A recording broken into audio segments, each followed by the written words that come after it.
英語聞き流し10分間、名作リスニング、英語テキストと MP3 ダウンロード、その他の物語は、ホームページよりご利用いただけます。88thpp.com 88thpp.com The Snow Queen. First story. Which treats of a mirror and of the splinters. Now then, let us begin.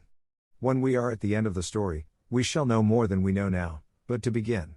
Once upon a time there was a wicked sprite, indeed he was the most mischievous of all sprites. One day he was in a very good humor, for he had made a mirror with the power of causing all that was good and beautiful when it was reflected therein, to look poor and mean, but that which was good for nothing and looked ugly was shown magnified and increased in ugliness. In this mirror the most beautiful landscapes looked like boiled spinach, and the best persons were turned into frights, or appeared to stand on their heads. Their faces were so distorted that they were not to be recognized, and if anyone had a mole, you might be sure that it would be magnified and spread over both nose and mouth. "That's glorious fun," said the sprite. If a good thought passed through a man's mind, then a grin was seen in the mirror, and the sprite laughed heartily at his clever discovery. All the little sprites who went to his school, for he kept a sprite school, told each other that a miracle had happened, and that now only, as they thought, it would be possible to see how the world really looked. They ran about with the mirror, and at last there was not a land or a person who was not represented distorted in the mirror. So then they thought they would fly up to the sky, and have a joke there.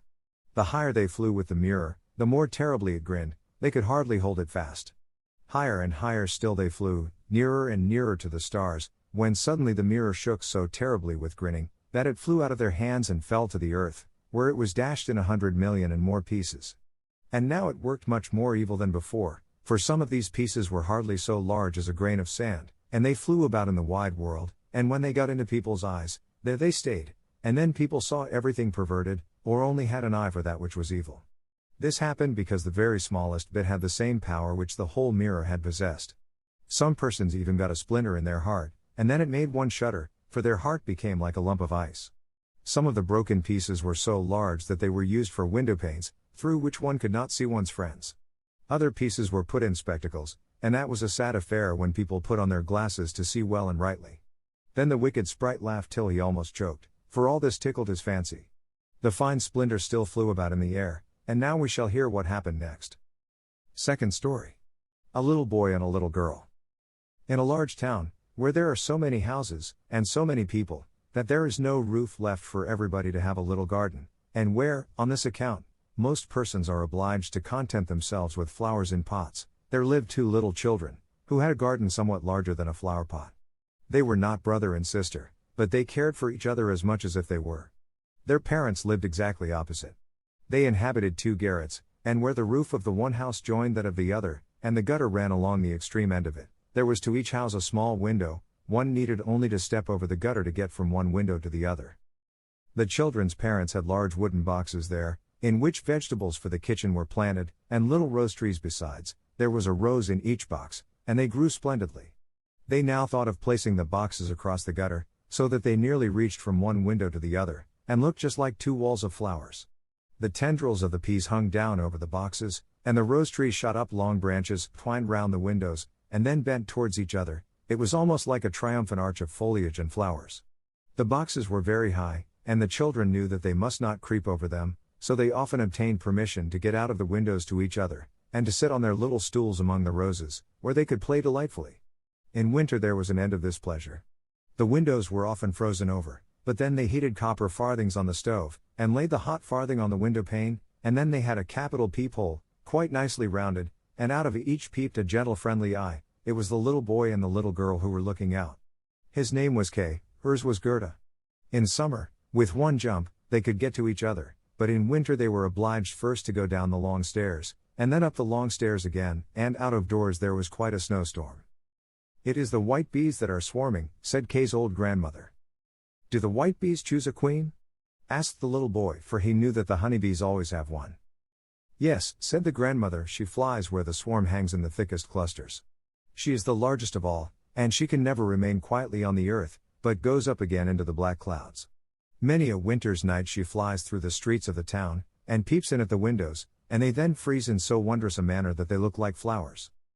"Yes, I have seen it," said both the children, and so they knew that it was true. "Can the Snow Queen come in?" said the little girl. "Only let her come in," said the little boy. "Then I'd put her on the stove, and she'd melt." And then his grandmother patted his head and told him other stories. In the evening, when little Kay was at home, and half undressed, he climbed up on the chair by the window and peeped out of the little hole. A few snowflakes were falling, and one, the largest of all, remained lying on the edge of a flower pot. The flake of snow grew larger and larger, and at last it was like a young lady, dressed in the finest white gauze, made of a million little flakes like stars. She was so beautiful and delicate, but she was of ice, of dazzling, sparkling ice, yet she lived, her eyes gazed fixedly, like two stars, but there was neither quiet nor repose in them. She nodded towards the window, and beckoned with her hand. The little boy was frightened and jumped down from the chair. It seemed to him as if, at the same moment, a large bird flew past the window. The next day it was a sharp frost, and then the spring came, the sun shone, the green leaves appeared, the swallows built their nests, the windows were opened, and the little children again sat in their pretty garden, high up on the leads at the top of the house. That summer the roses flowered in unwonted beauty. The little girl had learned a hymn, in which there was something about roses, and then she thought of her own flowers, and she sang the verse to the little boy, who then sang it with her. "The rose in the valley is blooming so sweet, and angels descend there the children to greet." And the children held each other by the hand, kissed the roses, looked up at the clear sunshine, and spoke as though they really saw angels there. What lovely summer days those were!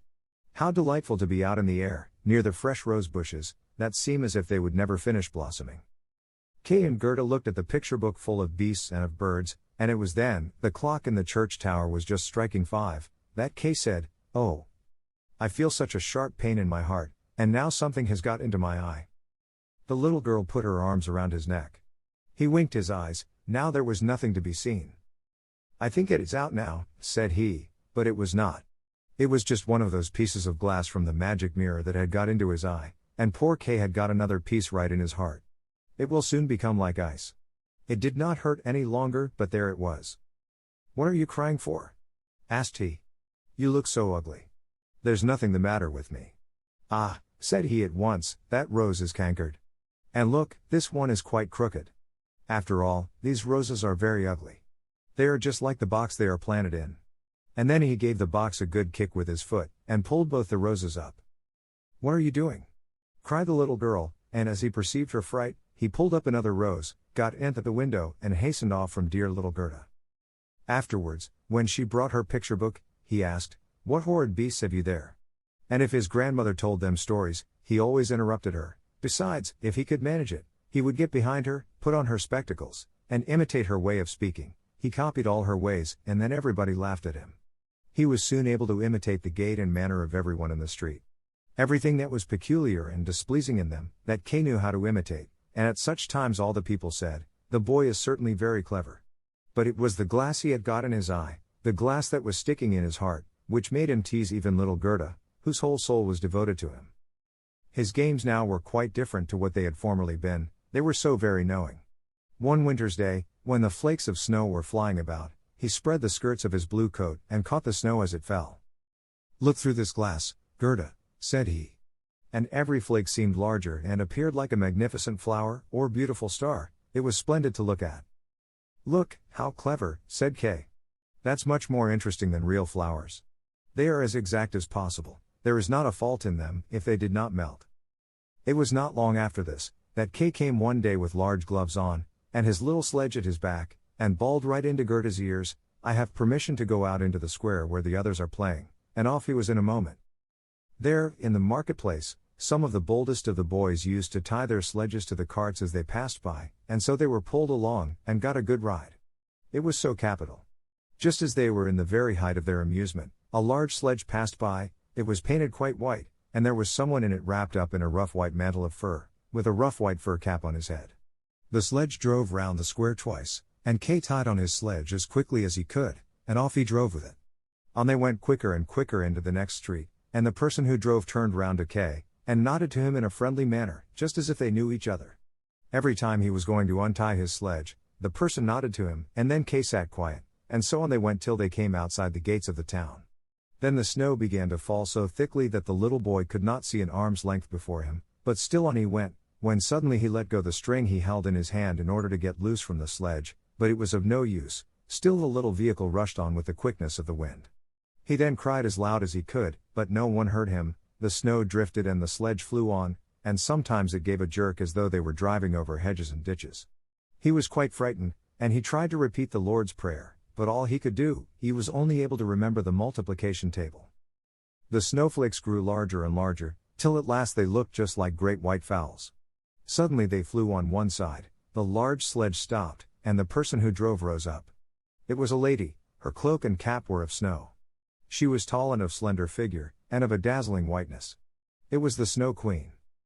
"We have traveled fast," said she, "but it is freezingly cold. Come under my bearskin." And she put him in the sledge beside her, wrapped the fur round him, and he felt as though he were sinking in a snow wreath.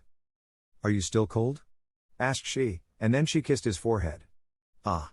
It was colder than ice, it penetrated to his very heart, which was already almost a frozen lump. It seemed to him as if he were about to die, but a moment more and it was quite congenial to him, and he did not remark the cold that was around him. My sledge. Do not forget my sledge. It was the first thing he thought of. It was there tied to one of the white chickens, who flew along with it on his back behind the large sledge. The Snow Queen kissed Kay once more, and then he forgot little Gerda, grandmother, and all whom he had left at his home. "Now you will have no more kisses," said she, "or else I should kiss you to death." Kay looked at her. She was very beautiful, a more clever, or a more lovely countenance he could not fancy to himself, and she no longer appeared of ice as before, when she sat outside the window and beckoned to him. In his eyes she was perfect, he did not fear her at all, and told her that he could calculate in his head and with fractions, even, that he knew the number of square miles there were in the different countries, and how many inhabitants they contained, and she smiled while he spoke. It then seemed to him as if what he knew was not enough, and he looked upwards in the large huge empty space above him, and on she flew with him, flew high over the black clouds, while the storm moaned and whistled as though it were singing some old tune.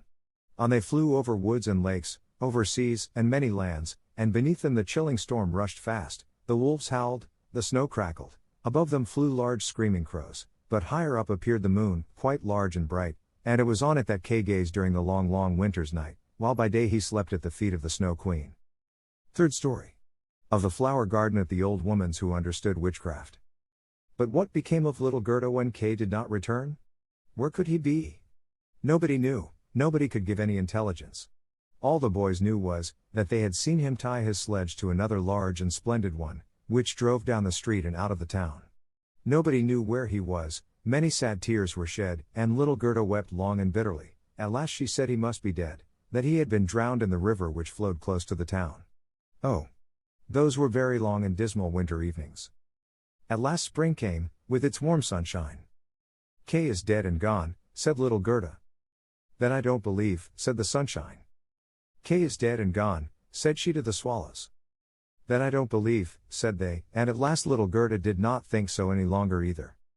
"I'll put on my red shoes," said she, one morning, "Kay has never seen them, and then I'll go down to the river and ask there." It was quite early. She kissed her old grandmother, who was still asleep, put on her red shoes, and went alone to the river. "Is it true that you have taken my little playfellow? I will make you a present of my red shoes, if you will give him back to me." 英語聞き流し10分間、名作リスニング、英語テキストと MP3 ダウンロード、その他の物語は、ホームページよりご利用いただけます。88thpp.com 88thpp.com